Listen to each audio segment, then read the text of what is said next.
Bonjour, bonjour, me revoici pour un nouveau podcast. Alors je vais faire un update lecture, young adulte cette fois et je vais pas vous dire ce que je vais vous présenter, je vais essayer d'aller vite parce que j'en ai pas mal à vous montrer. Alors je vais commencer par, Miss Dumpling qui est un livre, oh là là, il est sale, hein, la couverture elle est noire. Qui est un livre qui m'a été, offert par, Mylène, un écureuil, un écureuil à Rouen, merci, dans le cadre d'un swap.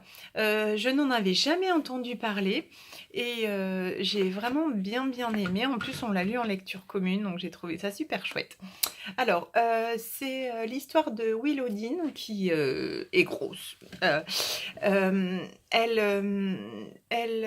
vit avec sa mère et elle a perdu sa tante qui est morte des conséquences, des suites, on va dire, d'une obésité massive, morbide, hein, je crois qu'elle faisait plus de 250 kilos.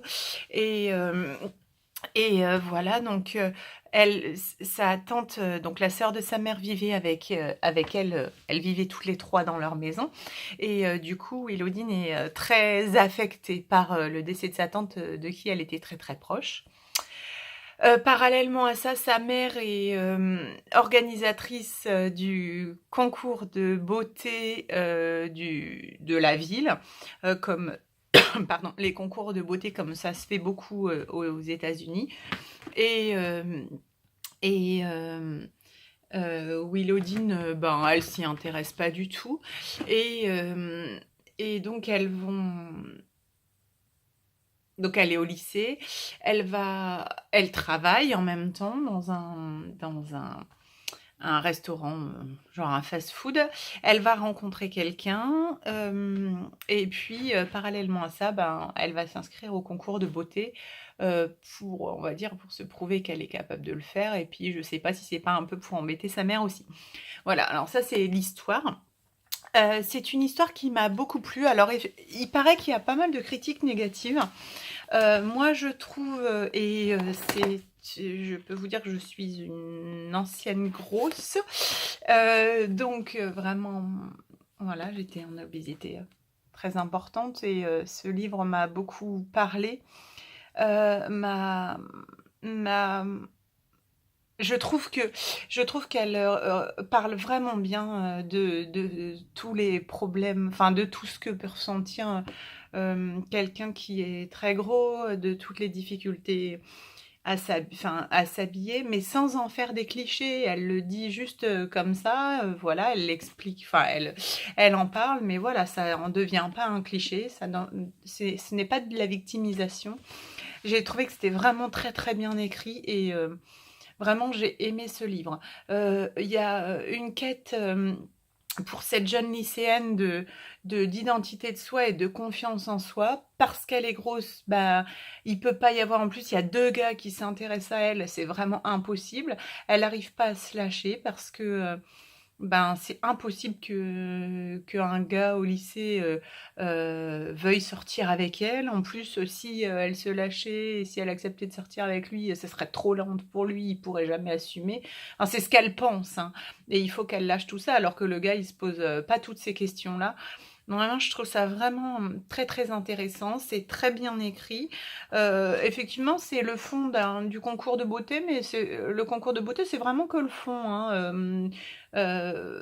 Donc voilà, je trouve que la réflexion sur l'estime de soi a une place très importante. Euh, Ça pourrait être une autre problématique. Elle pourrait être noire, elle pourrait être homosexuelle, elle pourrait être, enfin, je sais pas. Je trouve que la problématique qui est décrite dans ce livre, ça pourrait être vraiment, il pourrait y avoir enfin, d'autres problématiques. Tellement c'est bien écrit et tellement c'est commun, le fait que ça soit au lycée, que c'est les préoccupations des adolescents. Bref, je suis pas sûre d'en parler très bien, mais en tout cas, j'ai vraiment beaucoup aimé ce livre. Moi, je vous le conseille, il se lit vraiment très vite. Il y a 378 pages, mais c'est quand même écrit assez gros. Voilà, et il me semble en plus qu'il vient de sortir en poche, donc c'est une occasion de craquer. Vous dépensez pas grand-chose. Enfin, franchement, moi, j'ai vraiment beaucoup aimé ce livre-là. Euh, J'enchaîne avec Warcross de Marie-Lu. Lu ou Lou, je ne sais pas comment on dit, Marie-Lou. Euh, donc c'est le tome 2, La Revanche. Alors le tome 1, c'est un univers de jeux vidéo. C'est Emika qui est dans un... qui est... comment dire, dans un univers de jeux vidéo où le jeu vidéo a pris vraiment le pas sur le monde réel. Tout le monde porte des lunettes, on va dire des lunettes de réalité pour inclure la réalité virtuelle dans le monde réel. Et tout le monde porte ces lunettes-là et ces lentilles. C'est-à-dire qu'il y a des lentilles. Et l'idée, donc il se passe quelque chose dans le tome 1 qui fait que le créateur du jeu, Hideo Tanaka, demande une mission à Emika. Et j'avais vraiment adoré le tome 1. Et le tome 2, donc le tome 1 se finissait sur on va dire un peu un twist qui nous faisait changer complètement d'avis à 10 pages de la fin. Et je trouve que ce tome 2 est aussi bien fait parce que déjà il est hyper rythmé, on s'ennuie pas, c'est-à-dire que moi je l'ai lu en une soirée, j'ai dû commencer à 3h de l'après-midi un dimanche et le finir à 22h, hein, parce que bon, c'est quand même, j'ai des enfants et je ne fais pas que ça, j'ai des lessives, etc. Mais bon, bref, il se lit très vite et c'est un page turner parce que il est hyper rythmé, on a envie d'avancer à chaque chapitre, mais en même temps, il y a plein de choses qui se déroulent, donc ça nous donne envie de savoir la suite. C'est des choses qui s'enchaînent bien, hein, c'est pas mis là juste pour écrire des pages, on sent vraiment que ça sert l'histoire. Et je trouve que ça change complètement le premier tome. C'est-à-dire que si on lit que le premier tome, on croit avoir compris une histoire, et quand on a fini le deuxième tome, c'est une toute autre histoire en fait. Ça a changé même notre vision du premier tome, ce que je trouve hyper intéressant du coup. Et ça se finit bien, donc c'est vraiment intéressant. Enfin, ça se finit, la morale est respectée, même si encore une fois, comme dans le premier, je trouve que sur les 10 dernières pages, ça nous fait quand même montrer l'emprise de l'actualité, l'emprise des GAFA là. C'est quand même assez hallucinant. Voilà, je vous laisse aller jusqu'à la fin. Si vous avez envie qu'on en parle, on peut en parler parce que je trouve ça hallucinant. Vraiment cette emprise que toutes les grosses boîtes de, on va dire, réseaux sociaux et réalité virtuelle ont sur notre vie et ont de plus en plus. Et ça, c'est une réflexion en plus. Voilà, le Warcross tome 2, pour moi, aussi bon que le premier. Vraiment, j'ai adoré. Je ne regrette pas. Pourtant, c'était pas du tout mon style, les jeux vidéo, mais vraiment très intéressant. Je passe très vite Cinder, c'est juste pour faire plaisir à Mylène. Je l'ai relu avec elle et je tiens à dire que je ne relis jamais les livres. Donc là, c'est vraiment assez exceptionnel que je relise un livre. C'est vous dire à quel point j'ai aimé Cinder et j'ai aimé toute la série en fait. Même si j'ai pas lu les Vanna, moi j'aime pas les méchants. Et donc, j'ai pas envie de lire les Vanna. Alors, si on me l'offre, peut-être que je le lirai. Moi, je donnerai pas mes sous pour les Vanna. Bon, on est d'accord, c'est pas les Vanna qui vont aller sous, mais bon, bref. Voilà. Cinder, c'est une réécriture de Cendrillon. Je vais aller très vite. C'est écrit par Marissa Meyer. Cinder, c'est Cendrillon cyborg avec une histoire autour. Il y a 4 tomes. Super intéressant. Ça, c'est le premier. Allez voir une de mes anciennes vidéos si vous voulez en savoir plus. Mais sinon, il y en a plein qui ont fait des vidéos. C'est une saga à ne pas manquer. Moi, je dirais même à partir de 14 ans, ça peut plaire. Ou alors, si vous êtes vraiment en avance. Mais bon, moi, je trouve avant 14 ans, c'est peut-être un peu juste. Bon, bref. En tout cas, faites-moi confiance. C'est une très très bonne série. Voilà. J'ai acheté Aurora à Cultura sur un coup de tête. Mes enfants m'ont dit qu'ils le liraient aussi. Donc, on a fait d'une pierre 3 coups. Puisque, voilà, mes enfants les deux grands qui ont 10 ans et 12 ans m'ont dit: «Oh bah maman, on lira aussi». C'est l'histoire de Arthur et Maudie qui donc apprennent que leur père est décédé. Ça commence donc leur père est un explorateur qui est parti pour découvrir un monde donc Polaris Sud. On leur apprend que leur père est décédé et le même jour on leur prend tout, c'est-à-dire qu'on leur prend tous leurs meubles et on les vire de la maison où ils habitaient jusque-là avec leur père. Il y a des gens qui viennent les adopter et en fait, au final, c'est pour les réduire un peu, pas en esclavage, enfin si quand même en esclavage, enfin ils les emmènent dans un orphelinat où ils deviennent esclaves de cette famille et du coup, ils voient une annonce pour un départ en exploration pour Polaris Sud, donc là où leur père avait été, et donc ils vont se porter volontaires dans un drôle d'équipage en montgolfière pour partir sur cette exploration et ils s'enfuient de cette orphelinat esclavagiste pour partir en expédition sur l'Aurora. J'avoue que c'est un livre que j'ai acheté d'abord en tout premier pour sa couverture, mais regardez-moi ça, donc c'est Ozu, regardez-moi comme la couverture est magnifique, franchement, elle brille, magnifique. Normalement, c'est écrit, c'est à partir de 9-10 ans, effectivement, c'est bien cet âge-là, c'est très simple, moi je l'ai lu vraiment en une soirée, c'est très très rapide à lire, mais vraiment, regardez-moi comme la couverture, elle est belle, quoi. Bravo Ozu, franchement, félicitations. Félicitations pour la couverture et l'histoire est vraiment sympa. Mais bon, c'est du jeunesse quand même. Voilà. Je continue donc avec... Oh, tu fais la mise à jour, merci. La mise au point, pardon. Ouh. Donc, oh là là, au score. Ah voilà, merci. Donc, je continue avec What Light de Jay Asher. Jay Asher, c'est celui qui a écrit 13 Reasons Why, que je n'ai pas lu ni vu parce que... Alors, j'ai pas Netflix et je l'ai pas lu parce que j'ai un enfant qui est au collège et que ça me fait trop peur de lire, j'ai peur d'avoir peur. Donc voilà, je le lirai peut-être quand mes enfants ils seront plus grands. Je sais pas, pour l'instant j'ai peur de lire. J'ai peur d'avoir peur. Donc voilà, j'ai lu celui-là. C'est l'histoire... oh, ça y est, je me rappelle même plus le nom de... mon problème, c'est vraiment que j'oublie les noms des personnages. Merde, je sais plus. Mince, pardon. Je ne sais plus. Alors, le gars, c'est Caleb. La fille, j'ai oublié. Donc, on va dire la fille. Ever. Pardon. Donc, c'est l'histoire de Ever qui... Non, c'est pas ce nom-là.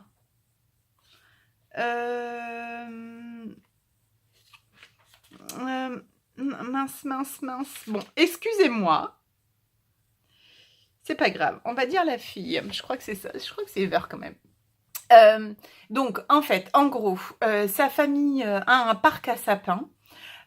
Et tous les ans, pour la période entre Thanksgiving et Noël, ils descendent en Californie pour vendre des sapins de leur ferme à sapins sur le parc à sapins, donc en Californie. Donc tous les ans, elle retrouve les mêmes amis, enfin sa même amie, sur le parc à sapins. Et pendant deux mois et quelques semaines, elle retrouve une vie qu'elle relaisse tous les ans. Là, elle a 17 ans et elle apprend subrepticement de ses parents que ça sera peut-être la dernière année où elle viendra parce que la ferme est en difficulté et que c'est plus facile pour eux de vendre des sapins aux grosses distributions que de les vendre eux-mêmes en fait. Et donc voilà. Et donc l'histoire, c'est que en faisant la vente, donc c'est une fille qui est vraiment hyper volontaire, hyper dynamique. Enfin voilà, elle fait la vente, elle fait plein de choses. Et elle rencontre Caleb qui est un jeune du coin, mais qui a, on va dire, une rumeur sur sa tête. Il a fait une bêtise quand il était jeune et il a cette mauvaise rumeur sur la tête et c'est comment elle va réussir ou pas à lui faire confiance. Voilà, donc ça c'est pour l'histoire. C'est une histoire gentillette. Voilà, je pense que c'est bien quand on est au lycée et qu'on lit ça. C'est une romance sans cul. Et donc c'est super, parce que moi si j'avais une fille au collège, peut-être pas, mais en tout cas si j'avais une fille au lycée, c'est sûr que je lui dirais, bah tiens, lis ça, c'est sympa. Ça fait réfléchir quand même sur les rumeurs, etc. Moi, je me suis pas attachée. Je me suis attachée au personnage, mais j'ai pas frémi pour cette rumeur. Enfin, ok, ce qu'il a fait, c'est grave, mais on peut comprendre que c'est un adolescent et que bon, je sais pas. J'ai pas réussi à trouver le côté dramatique de ce qu'il a fait, ce qui fait que j'ai eu du mal à comprendre que tout le monde lui en veuille de ce qu'il a fait. Bon, en tout cas, c'est sympathique. Pour les jeunes du lycée, je pense que ça peut être sympa. C'est divertissant. Voilà, et puis c'est une très très belle couverture. Et moi, je craque souvent pour les couvertures. Je peux très bien craquer pour un livre avec une très belle couverture, alors que, a priori, l'histoire me botterait pas plus que ça. Mais moi, je suis très très attachée aux couvertures. Tout comme je pourrais ne pas acheter un livre que j'aurais envie de lire parce que j'aime pas la couverture. Voilà. Et dernier, mon coup de cœur. Bah voilà, c'est la série, hein, je confirme. Jodie Taylor, Les Chroniques de Sainte-Marie. Donc ça, c'est le livre 3. Je vais pas vous le refaire, je vais vous les expliquer en gros. C'est c'est l'histoire d'une société d'historiens qui ont des capsules et qui partent dans le passé à des moments de l'histoire dans des missions pour aller normalement observer les parties de l'histoire. Sauf que les historiens n'ont pas toujours de la chance et normalement ils sont censés pas du tout interférer avec l'histoire et ça arrive souvent qu'ils interfèrent. Donc dans le premier, ils vont dans plusieurs moments de l'histoire comme au Crétacé. Le deuxième, je crois qu'il retourne enfin, et il me semble qu'ils vont au Crétacé dans toutes les époques. Là, il y a la bataille d'Azincourt. Franchement, moi, j'en avais jamais entendu parler, alors que c'est en France et c'est dans le Nord-Pas-de-Calais. Voilà. En tout cas, c'est une série de livres que vraiment j'adore. Je les trouve entraînants. Voilà, je l'ai lu hier en une soirée, en une grosse soirée, hein. J'ai commencé à lire à 18h, j'ai fini à 2h du matin. Bon, il y avait, il y a quand même 350 pages. En même temps, j'ai mangé. Non, à 19h30, je suis revenue parce que je suis allée chez le coiffeur hier. 19h30, j'ai commencé. Voilà, mais jusqu'à 2h du matin, je n'arrivais pas à le lâcher. J'adore cette série. Alors, ça va être dur d'attendre jusqu'au 4e, parce que le 4e, il sort en octobre. Moi, je lis pas du tout en anglais, mais si jamais vous êtes intéressé, en anglais, il y a jusqu'au tome 10. Et je pense qu'après, la série, elle est finie. J'adore, vraiment, j'adore cette série. C'est tout ce que j'aime. Il y a une histoire. Il y a une romance, mais qui prend pas le pas surtout, une romance qui est vraiment diluée sur le temps et qui est vraiment très intéressante, je trouve, qui pose beaucoup de questions. Il y a donc des pans historiques, il y a de l'aventure, il y a de l'amitié, il y a des questions de hiérarchie, il y a des questions sanitaires, il y a de l'histoire et il y a de l'histoire. Non, franchement, j'adore cette série, j'adore. Et par exemple, la Cultura, il la classe en adulte. Ce qui m'étonne parce que je trouve que ça pourrait être classé en young adulte. Pour moi, c'est du young adulte, mais à Cultura, en tout cas à Cultura à Metz, ils l'ont placé en adulte. Donc voilà, je vais attendre octobre avec plaisir. Peut-être même que je relirai le premier. Je sais pas. Je sais pas. En tout cas, j'ai eu aucun mal à me replonger dedans, alors que j'avais fini le deuxième fin novembre. Alors que, contrairement à ça, j'ai eu le dernier tome des Gardiens des Cités Perdues et j'arrive pas du tout à me remettre dedans. J'arrive pas à le lire et je pense qu'il faudrait que je relise le précédent pour me remettre dedans. Parce que me relire toute la série, ça fait chaud juste pour lire un bouquin. Bon bref, voilà, donc c'était mon update lecture young adulte, excusez-moi, j'ai beaucoup bougé, je me suis installée sur ma chaise. Je vous embrasse bien fort, je vous remercie de m'avoir regardé et puis je vous dis à une prochaine fois.